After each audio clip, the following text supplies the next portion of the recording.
Welcome back to mini blog বন্ধুরা। এই শাড়িটা পরে যাব আমি জল ঢালতে। তো শাড়ি আর মেকআপ কমপ্লিট করে চলে এসেছি ক্যামেরার সামনে, বাকিটা কমপ্লিট করব।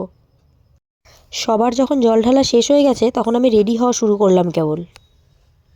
সারাদিন কোনো কাজই ছিল না, তাও যে কেন এত দেরি করলাম নিজেও জানি না। যাই হোক, দেরি হলেও কোনো ব্যাপার না, সময় তো আছেই জল ঢালার। আর সত্যি কথা বলতে আমার সকালবেলা জল ঢালতে ভালোও লাগে না, একটু অন্ধকার হলে সন্ধ্যের দিকে জল ঢালতেই আমার ভালো লাগে। যত যাই সাজা হোক না কেন, শাড়ির সাথে এই টিপটা না পরলে যেন সাজটা ফোটেই না। তারপর একে একে একটু গয়নাগাটি পরে নিই, যেহেতু শাড়ি পরেছি। অন্যদিন তো সবসময় জিন্স পরে মেয়ে সেজে ঘুরে বেড়ানো হয়, তো এই পুজো পালের দিনে একটু শাড়ি পরে বউ সাজার সুযোগ হয়।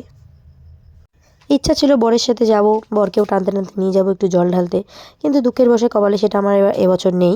কারণ বর গেছে বাইরে কাজে, তাই আমাকে নিজেই যেতে হবে। সব কিছু রেডি হওয়ার পরে এই চুলটা কী করবো সেটাই বুঝতে পারি না। তো বেশি সময় নষ্ট না করে চুলটাকে এই নর্মাল করেই বেঁধে নিলাম। তো কেমন লাগছে একটু কমেন্টে তোমরা জানিয়ে দিও আমাকে, শাড়িটাও কেমন লাগছে একটু জানিয়ে দিও। আর দেখা হবে নেক্সট ভিডিওতে। টাটা বন্ধুরা।